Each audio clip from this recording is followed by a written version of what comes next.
বনিতা এইবাৰ বহিৰাজ্যত অসমৰ যুৱক নহয় এইবাৰ অসমৰ মহিলা এগৰাকীৰ সৈতে অতিকৈ কৰুণ ঘটনা সংঘটিত হৈছে বহিৰাজ্যত আছিল অসমৰ নলবাৰী জিলাৰ অন্তৰ্গত মনিকা বৰ্মন নামৰ এগৰাকী মহিলা কিন্তু বহিৰাজ্যত যেটো কৰ্মসূত্ৰে আছিল সেই সময়তে অসুস্থ হৈ মৃত্যুক আঁকোৱালি ল'বলগীয়া হৈছে আৰু অৱশেষত নছৰদে বাসগৃহত উপস্থিত হ'লহি মনিকা বৰ্মনৰ আৰু তাৰ পাছতে হুকাকুল পৰিস্থিতিৰ সৃষ্টি হৈছে হুকাকুল পৰিবেশৰ সৃষ্টি হৈছে যেটো শ্ৰদ্ধাঞ্জলি আঁচনিৰ জৰিয়তে অসমলৈ অনা হ'ল স্বগৃহলৈ অনা হ'ল মনিকা বৰ্মনৰ নছৰদে তাৰ পাছতে এতিয়া আত্মীয় স্বজন সকলোৱে কান্দোনত ভাগি পৰা দেখিবলৈ পোৱা গৈছে লৈছে এই মুহূৰ্তত সবিস্তাৰে এই খবৰ বহিৰাজ্যত অসমৰ মহিলাৰ সৈতে কৰুণ মৃত্যু এক অতিকৈ মৰ্মান্তিক ঘটনা সংঘটিত হৈছে হুকাবহ ঘটনা সংঘটিত হৈছে নছৰদে স্বগৃহ পোৱাৰ পাছতে হুকাকুল পৰিবেশ সৃষ্টি হোৱা দেখিবলৈ পোৱা গৈছে নিহত মহিলাগৰাকী নলবাৰী বুঢ়ীনগৰৰ মনিকা বৰ্মন বুলি জানিব পৰা গৈছে অতি দৰিদ্ৰ পৰিয়ালৰ মনিকা বৰ্মন কৰ্মসূত্ৰে আছিল তামিলনাডুত কৰ্মসূত্ৰে আছিল আৰু অসুস্থ হৈ থকা মনিকাৰ 17 জুনতে বহিৰাজ্যতে কৰুণ মৃত্যু সংঘটিত হোৱা বুলি বা কৰুণ মৃত্যুক আঁকোৱালি লোৱা বুলি জানিব পৰা গৈছিল আৰু চৰকাৰৰ শ্ৰদ্ধাঞ্জলি আঁচনিৰ জৰিয়তে আজি নিজ গৃহলৈ লৈ অনা হ'ল নছৰদে মনিকা বৰ্মনৰ মৃতদেহ ঘৰলৈ অনাৰ পাছতে কান্দোনত ভাগি পৰিছে আত্মীয় স্বজন সকলো মন্ত্ৰী জয়ন্ত মল্ল বৰুৱাৰ নিৰ্দেশনাতে বাসগৃহলৈ অনা হ'ল মৃতদেহ চৰকাৰৰ শ্ৰদ্ধাঞ্জলি আঁচনিৰ জৰিয়তে এনেদৰে আৰক্ষীয়ে লৈ আনিলে মনিকা বৰ্মনৰ নছৰদে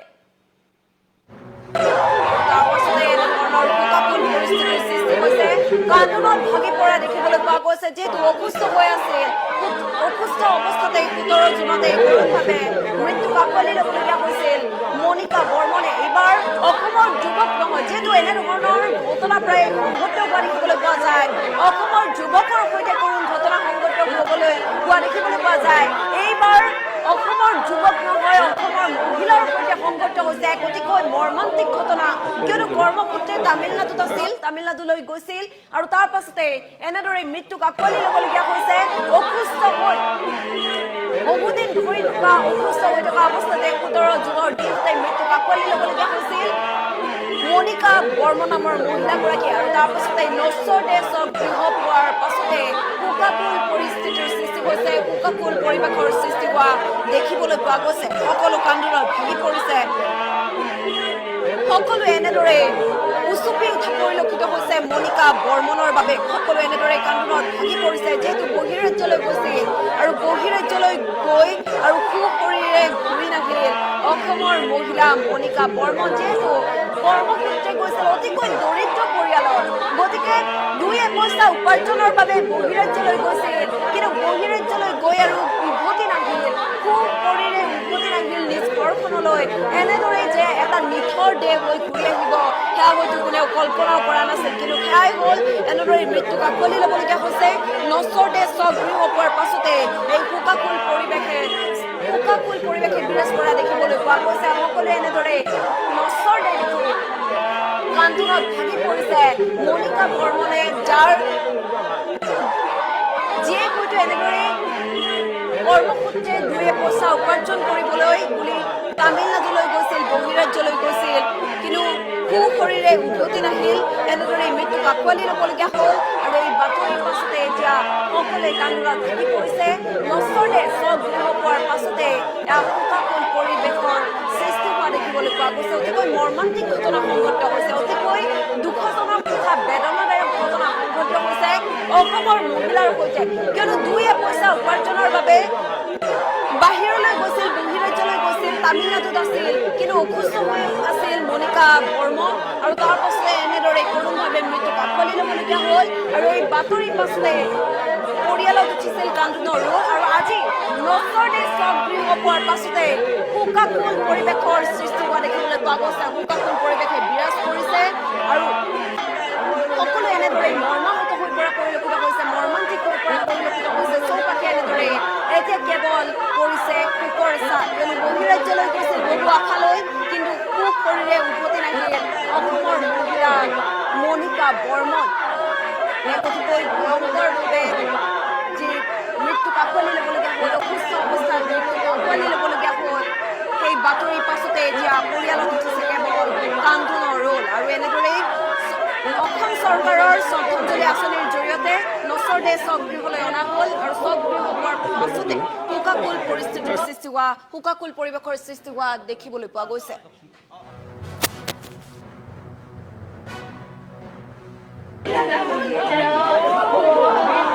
বুঢ়ীনগৰ নিবাসী মনিকা বৰ্মন নামৰ মহিলাগৰাকী আপোনাৰ তামিলনাডু কইম্বেটৰত এটা কোম্পানীত এটাত কাম কৰি আছিল। তেখেতৰ যোৱা 15 তাৰিখে মানে অকস্মাত বেমাৰ হোৱাত তেখেতক হস্পিটেলত গভৰ্ণমেণ্ট মেডিকেল কলেজত লৈ যোৱা গ'ল আৰু যোৱা 17 তাৰিখে তেখেতক মৃত বুলি ডক্টৰে ঘোষণা কৰিলে। তাৰপিছত যিহেতু অতি গৰীব পৰিয়ালৰ লোক, তেখেতে আমাৰ লগত কণ্টেক্ট কৰিলে আৰু কিছুমান মানুহৰ লগত কণ্টেক্ট কৰি পেলাই গম পালে যে আমাৰ গভৰ্ণমেণ্টৰ এখন আঁচনি আছে, শ্ৰদ্ধাঞ্জলি আঁচনি এখন আছে আৰু সেই আঁচনিৰ যোগেদি আমাৰ এছ পি ছাৰ আৰু মোক এখন এপ্লিকেশ্যন দিলে ঘৰৰ মানুহ। তেতিয়া আমি যোগাযোগ কৰিলোঁ, যোগাযোগ কৰি পেলাই এটা এন জি অ'ৰ লগত আমাৰ যোগাযোগ হ'ল। এন জি অ'ৰ নামটো আপোনাৰ JFN & কোম্পানী তামিলনাডু NGO। তেখেতৰ লগত আমি কণ্টেক্ট কৰিলোঁ, তেখেতে গোটেইখিনি দায়িত্ব ল'লে। দায়িত্ব লৈ পেলাই আমাৰ আজি ডেড বডিটো ইয়ালৈকে পहुঁচাই দিছে। আচলতে খুব এটা মৰ্মান্তিক আৰু শোকাকুল এটা পৰিৱেশ ইয়াতে। আমাৰ বুঢ়ীনগৰৰ নিবাসী আমাৰ গৌতম বৰ্মনৰ জীয়ৰী মনিকা বৰ্মন, তেখেতে তামিলনাডুৰ কয়েম্বটুৰত তাতে কৰ্মৰত অৱস্থাত আছিল আৰু তাতেই তেখেতে অসুস্থ হোৱাত তাৰে এখন মেডিকেল কলেজত চিকিৎসাধীন অৱস্থাত আছিল আৰু যোৱা 17 তাৰিখে তেখেতে মৃত্যুত আঁকোৱালি লয়। তাৰপিছত পৰিয়ালৰ লোকে যেতিয়া আমাক জনালে কথাটো, আমি আমাৰ অসম চৰকাৰৰ বিত্তমন্ত্ৰী তথা আমাৰ নলবাৰী বিধানসভা সমষ্টিৰ জনপ্ৰিয় বিধায়ক জয়ন্ত মল্ল বৰুৱাদেৱৰ লগত আমি তৎকালীনভাৱে যোগাযোগ কৰিছোঁ আৰু তেখেতৰ প্ৰচেষ্টাত অসম চৰকাৰৰ এখন শ্ৰদ্ধাঞ্জলি নামৰ আঁচনি, যি আঁচনিৰ জৰিয়তে এনেকৈ দুখীয়া পৰিয়ালৰ লোকক অসুবিধা হ'লে এনেকৈ সহায় কৰে। তো সেই আঁচনিখনৰ জৰিয়তে আজি পৰিয়ালটোৱে আজি মৃতদেহটো অন্তত পাবলৈ সক্ষম হৈছে। আচলতে যিটো পৰিয়াল, এই পৰিয়ালটোৱে আমি জানো আৰ্থিকভাৱে যথেষ্ট দুৰ্বল। তেখেতসকলে এনেকৈ তামিলনাডুৰ পৰা মানে মৃতদেহ অনাৰ যিটো ক্ষমতা তেওঁলোকৰ নাই। গতিকে অসম চৰকাৰক আমি এই ক্ষেত্ৰত ধন্যবাদ জনাইছোঁ। অসমৰ জনপ্ৰিয় মুখ্যমন্ত্ৰী হিমন্ত বিশ্ব শৰ্মাক আমি ধন্যবাদ জনাইছোঁ। লগতে আমাৰ নলবাৰীৰ বিধায়ক তথা অসম চৰকাৰৰ মন্ত্ৰী জয়ন্ত মল্ল বৰুৱাক আমি বিশেষভাৱে ধন্যবাদ জনাইছোঁ, কাৰণ তেখেতৰ প্ৰচেষ্টাত এই গোটেই কথাখিনি সম্ভৱ হৈছে। আমি এই ক্ষেত্ৰত তেখেতক অনেক ধন্যবাদ।